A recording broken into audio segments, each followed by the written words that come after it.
Welcome back to our channel. Chennai life സ്റ്റൈലിലേക്ക് എല്ലാവർക്കും സ്വാഗതം. അപ്പോൾ എൻ്റെ വീഡിയോ ഒക്കെ നിങ്ങൾക്ക് ഇഷ്ടപ്പെടുന്നു എന്ന് വിചാരിക്കുന്നു. ഒരുപാട് പേരുടെ സപ്പോർട്ടുണ്ട്, സബ്സ്ക്രൈബ് ഒരുപാട് കൂടി വരുന്നുണ്ട്.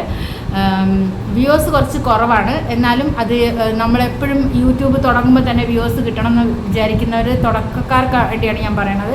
യൂട്യൂബ് തുടങ്ങുന്നവർ തന്നെ പെട്ടെന്ന് 2-3 വീഡിയോയിൽ തന്നെ വ്യൂവേഴ്സ് ഒരുപാട് കിട്ടിയില്ല എന്നുണ്ടെങ്കിൽ പെട്ടെന്ന് യൂട്യൂബ് വേണ്ടാന്ന് വെക്കുന്ന ആളുകളുണ്ട്. അവരോട് എനിക്ക് ഒന്നേ പറയാനുള്ളൂ, വീഡിയോസ് ചെയ്തുകൊണ്ടിരിക്കുക. ചിലപ്പോൾ നിങ്ങളുടെ വീഡിയോ പെട്ടെന്ന് വ്യൂസ് കൂടും. അത് നമ്മളുടെ ലക്കി പോലെയായിരിക്കും ഉണ്ടാവുക. അതുകൊണ്ട് വീഡിയോസ് ഒന്നും നിർത്താതിരിക്കുക. നിങ്ങൾക്ക് നല്ലൊരു ടാലൻ്റ് ഉണ്ടെങ്കിൽ യൂട്യൂബ് സ്റ്റാർട്ട് ചെയ്യുക. നമുക്ക് എല്ലാവർക്കും ഒരു കഴിവുണ്ട്, എവിടെയൊക്കെയോ എന്തൊക്കെയോ ഒരു കഴിവുണ്ട്. ആ കഴിവ് നമ്മളിങ്ങനെ ഒളിപ്പിച്ച് വെച്ച് ഇങ്ങനെ ഇരിക്കുകയാണ്. അതിനെ നമ്മൾ മുന്നോട്ട് കൊണ്ടുവരാൻ നമ്മൾ ശ്രമിച്ചില്ല എങ്കിൽ നമ്മൾ നാളെ ഇങ്ങനെ തന്നെ ഇരിക്കും, അത്രേ ഉള്ളൂ. അപ്പോൾ സ്വയം വിലയിരുത്തുക. ഞാൻ എന്താണ്, എനിക്കെന്തെങ്കിലും മിസ്റ്റേക്ക് ഉണ്ടോ, ഞാൻ ചെയ്യുന്നത് തെറ്റാണോ ശരിയാണോ, അങ്ങനെയൊക്കെ നമ്മൾ ആലോചിക്കുകയാണെങ്കിൽ നമുക്ക് നമ്മളെ തന്നെ ഒരുപാട് മാറ്റം. എനിക്കറിയാവുന്ന ആളുകളാണ് സംസാരിച്ച് വരുമ്പോൾ അവരല്ലെങ്കിൽ എൻ്റെ അടുത്ത് ചോദിക്കുമ്പോൾ ഞാൻ പറഞ്ഞു കൊടുക്കുന്നത് എൻ്റെ എക്സ്പീരിയൻസ് വെച്ചിട്ടാണ്.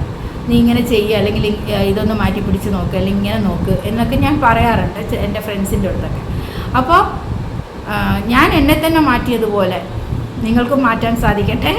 അപ്പോൾ നമുക്ക് വീഡിയോയിലേക്ക് പോവാം. വീഡിയോ ഇഷ്ടപ്പെടുകയാണെങ്കിൽ ലൈക്ക് ചെയ്യുക, സബ്സ്ക്രൈബ് ചെയ്യുക. ഓക്കെ. അപ്പോൾ ഇന്നത്തെ വീഡിയോ എന്ന് പറയുന്നത് കാർ വിശേഷമായിട്ടാണ് ഞാൻ വന്നിരിക്കുന്നത്. ഹൈദരാബാദിൽ നിന്ന് ചെന്നൈയിലേക്ക് ഫസ്റ്റ് ലാൻഡ് ചെയ്ത വണ്ടിയാണ് ഈ മാരുതി സെൻ എന്ന് പറയുന്നത്. അത് ആന്ധ്രാപ്രദേശ് രജിസ്ട്രേഷൻ ആയിരുന്നു. അങ്ങനെ ആന്ധ്രാപ്രദേശിലെ ഹസ്ബൻഡിൻ്റെ ഫ്രണ്ട് ചോദിച്ചുകൊണ്ട് ഞങ്ങൾ ആ വണ്ടി കൊടുക്കുകയാണ് ചെയ്തത്. ശരിക്കും പറഞ്ഞാൽ നല്ലൊരു വണ്ടിയാണ്. ചെറിയ വണ്ടിയാണെങ്കിലും അതിൻ്റെ എത്ര ലോങ് റൂട്ട് പോയാലും നല്ല സുഖമായിട്ടുള്ള ഒരു വണ്ടി തന്നെയായിരുന്നു. പക്ഷെ ഇന്നിപ്പോൾ മാരുതിയുടെ ഷോറൂമിൽ മാരുതി സെന്ന് ഈ ഒരു വണ്ടി കാണാൻ സാധിക്കുമോ എന്നുള്ളത് സംശയമാണ്. കാരണം ഒരുപാട് മാറിയിട്ടുണ്ട്. 2016 മാരുതി എർട്ടിക്ക ഞങ്ങൾ വാങ്ങി. ശരിക്കും പറഞ്ഞു കഴിഞ്ഞാൽ വലിയ വണ്ടിയാണ്, 7 സീറ്ററാണ്, നല്ല സൂപ്പർ വണ്ടിയാണ്. 5 വർഷം ഉപയോഗിച്ചുകൊണ്ട് ആ ഒരു എക്സ്പീരിയൻസിലാണ് ഞാൻ പറയുന്നത്. എന്നോട് പലരും, എൻ്റെ സുഹൃത്തുക്കളും എന്നോട്, ഞാൻ വർക്ക് ചെയ്യുന്നിടത്തുള്ള ടീച്ചേഴ്സും എല്ലാം എന്നോട് ചോദിച്ചിട്ടുണ്ടായിരുന്നു, എന്തിനാ ഇത്രയും വലിയ വണ്ടി മേടിച്ച്, പാർക്ക് ചെയ്യാനൊക്കെ പ്രോബ്ലം അല്ലേ എന്നൊക്കെ ചോദിച്ചിട്ടുണ്ട്. പക്ഷേ അന്നൊന്നും അതിന് ഞാൻ മറുപടി കൊടുത്തിട്ടില്ല. പക്ഷെ ഞങ്ങൾ എന്താ മേടിച്ചതെന്ന് വെച്ച് കഴിഞ്ഞാൽ 7 സീറ്റർ മേടിക്കാനുള്ള മെയിൻ കാര്യം എന്ന് വെച്ചാൽ, ഞങ്ങൾ ചെന്നൈയിൽ നിന്ന് നാട്ടിലേക്ക് പോകുമ്പോൾ ലഗേജ് വെച്ചാലും നമുക്കിരുന്ന് കാലൊക്കെ നീട്ടിയിരുന്ന് പോകാനുള്ള സൗകര്യത്തിൽ വേണ്ടിയിട്ടാണ് 7 സീറ്റർ വാങ്ങിയത്.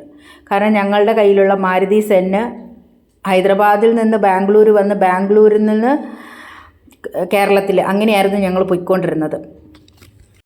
ഒരുപാട് വർഷത്തെ എക്സ്പീരിയൻസ് കൊണ്ട് തന്നെയാണ് എനിക്ക് ഇത്രയും ഉറപ്പിച്ച് പറയാൻ പറ്റുന്നത് ഈ വണ്ടി അടിപൊളിയാണെന്ന്. ഞങ്ങൾ ഒരുപാട് ഇഷ്ടപ്പെട്ട വണ്ടിയായിരുന്നു. പിന്നെ 2022 വടപളനിയിൽ ഞങ്ങൾ പോയി ഒരു വർഷത്തേക്ക് താമസിക്കുന്നത്. അപ്പോൾ അങ്ങോട്ട് പോകുന്ന സാധനങ്ങളൊക്കെ കൊണ്ടുപോകാനും ഡോഗിനെ അങ്ങോട്ടും ഇങ്ങോട്ടും കൊണ്ടുപോകാനും എല്ലാം ഞങ്ങൾ ഈ വണ്ടിയാണ് യൂസ് ചെയ്തിരുന്നത്. 1 മണിക്കൂറത്തെ യാത്ര ഉണ്ടായിരുന്നുള്ളൂ, എങ്കിലും ഒരുപാട് ഈ വണ്ടി യൂസ് ചെയ്തു. അങ്ങനെ വടപളനി, അതായത് സാലിഗ്രാം എന്ന സ്ഥലത്ത് ഞങ്ങൾ നിൽക്കുമ്പോഴാണ് പെട്ടെന്ന് ഇത് സെയിൽ ചെയ്യാനുള്ള ഒരു തീരുമാനം ആവുന്നത്. അങ്ങനെ OLXൽ കൊടുക്കുകയും ഇത് ഞങ്ങൾ സെയിൽ ചെയ്തു. അപ്പോൾ സെയിൽ ചെയ്തിട്ട് വണ്ടി കൊടുത്ത ശേഷം വണ്ടി എടുക്കാൻ വേണ്ടി വന്ന ഒരു സമയമായിരുന്നു. ശരിക്കും പറഞ്ഞാൽ എനിക്ക് ആ ഒരു സമയത്ത് എന്നെ തന്നെ കൺട്രോൾ ചെയ്യാൻ പറ്റാത്തൊരവസ്ഥയായിരുന്നു. അത്രയ്ക്കും എനിക്ക് സങ്കടമായിരുന്നു ആ വണ്ടി നമ്മളിൽ നിന്ന് വിട്ടുപോകുന്നു എന്നറിയുമ്പോൾ. ശരിക്കും പറഞ്ഞാൽ വണ്ടികളാവുമ്പോൾ നമുക്ക് ഒന്ന് മാറ്റി നമ്മൾ എത്ര പെട്ടെന്നാണ് നമ്മൾ പുതിയ വണ്ടിയിലേക്ക് മാറുന്നത്. മനുഷ്യരെ നമുക്ക് മാറ്റാൻ സാധിക്കത്തില്ലല്ലോ, വണ്ടിയൊക്കെയാണ് നമുക്ക് മാറ്റാൻ പറ്റുന്നത്. അപ്പോൾ ആ വന്ന ഡ്രൈവർ ശരിക്കും പറഞ്ഞാൽ എൻ്റെ കണ്ണൊക്കെ നിറഞ്ഞു കിടന്നപ്പോൾ ഞാൻ വീഡിയോ എടുക്കുന്നതും കൂടെ കണ്ടപ്പോഴത്തേക്ക് ഞാൻ പതുക്കെ എടുക്കുന്നുള്ളൂ, മാഡം എടുത്തോളൂ എന്നും പറഞ്ഞ് അവിടെ പോയി കുറച്ച് നേരം വെയിറ്റൊക്കെ ചെയ്തിട്ടൊക്കെയാണ് വണ്ടി എടുത്തുകൊണ്ട് പോയത്. അപ്പോൾ സത്യം പറഞ്ഞാൽ സഹിക്കാൻ വയ്യായിരുന്നു. എന്തായാലും അതൊരു ഓർമ്മയായി. അവിടെ കുറേ കാലം ഞങ്ങളുടെ കൂടെ ഉണ്ടായിരുന്ന വണ്ടിയാണ്. അത് കഴിഞ്ഞപ്പോൾ അതേ 2022 ഓഗസ്റ്റിൽ ഞങ്ങൾ മഹീന്ദ്ര എന്നൊരു മെമ്പർ ഞങ്ങൾ വീട്ടിലേക്ക് വന്നു. ഒരു സൈഡ് നല്ല സന്തോഷമെങ്കിലും പുതിയ വണ്ടി കിട്ടിയൊരു സന്തോഷം, ഒരു സൈഡിൽ ഏറ്റവും മനോഹരമായി കൊണ്ടു നടന്ന ഒരു വണ്ടി പോയതിൻ്റെ സങ്കടവും. പക്ഷേ ഈ വണ്ടി വന്നപ്പോൾ അതിൻ്റെ സന്തോഷം വേറെ തന്നെയായിരുന്നു. മഹീന്ദ്രയുടെ XUV 700 ആണ് പിന്നീട് ഞങ്ങൾ വാങ്ങിയത്.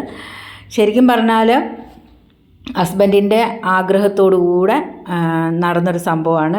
ഞാൻ ആദ്യമൊക്കെ ചെറുതായിട്ടൊന്ന് തടഞ്ഞു, കാരണം നല്ല എമൗണ്ടൊക്കെ കേട്ടപ്പോൾ എന്തിനാ വെറുതെ എന്നുള്ളൊരു തോന്നൽ എനിക്ക് വന്നു. പിന്നെ മറ്റേ വണ്ടി കൊടുക്കണ്ട എന്നുള്ളൊരിതായിരുന്നു എനിക്കുണ്ടായിരുന്നത്.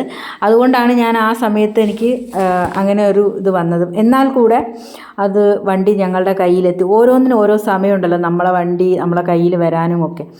ആ വണ്ടി വന്നതിന് ശേഷം ഒരു 2 ദിവസമൊക്കെ ഞാൻ ഗ്രൗണ്ടിലൊന്ന് ഓടിച്ച് നോക്കി. ഗ്രൗണ്ടിൽ ഓടിച്ച് നോക്കുമ്പോൾ ഗ്രൗണ്ടിലൊക്കെ നമുക്ക് നല്ല കംഫർട്ടായിട്ട് ഓടിക്കാൻ പറ്റും. പക്ഷേ ഈ വണ്ടി എനിക്ക് ട്രാഫിക്കിലേക്ക് ഓടിക്കുമ്പോൾ ഭയങ്കര ടെൻഷനായിരുന്നു. കയറി നിൽക്കുമ്പോൾ തന്നെ ടെൻഷൻ സ്റ്റാർട്ടാവും. അങ്ങനെ ഞാൻ കുറച്ചൊക്കെ ട്രൈ ചെയ്തു, റോഡിലൊക്കെ ഓടിച്ച് നോക്കി. പക്ഷേ എന്നാലും നമുക്ക് വണ്ടി സ്ട്രെയിറ്റ് ഓടിക്കുന്നതിനൊന്നും ഒരു കുഴപ്പമില്ല. സ്റ്റിയറിങ് എനിക്ക് നല്ല ബാലൻസാണ്. പക്ഷേ ഇത് ഓട്ടോമാറ്റിക്കുമാണ്. ഗിയറിൻ്റെ പ്രശ്നമില്ല, ക്ലച്ചിൻ്റെ പ്രശ്നമില്ല, ബ്രേക്കും ആക്സിലേറ്ററും മാത്രം നോക്കിയാൽ മതി. അപ്പം നല്ല സുഖമായിരുന്നു. പക്ഷേ ഇത് വലിയ വണ്ടി ആയതുകൊണ്ട് തന്നെ സൈഡ് പാർക്ക് ചെയ്യുമ്പോൾ, റിവേഴ്സ് എടുക്കുമ്പോൾ ഇതൊക്കെ ഒത്തിരി ശ്രദ്ധിക്കേണ്ട കാര്യങ്ങളാണ്. അതെല്ലാം കൂടെ ശ്രദ്ധിക്കണം. പിന്നെ ട്രാഫിക്കിലൊക്കെ ഇറങ്ങുമ്പോൾ നല്ല ടെൻഷനായി. അങ്ങനെ ഞാൻ പതുക്കെ ഈ വണ്ടി ഓടിക്കാതായി എന്ന് തന്നെ പറയാം.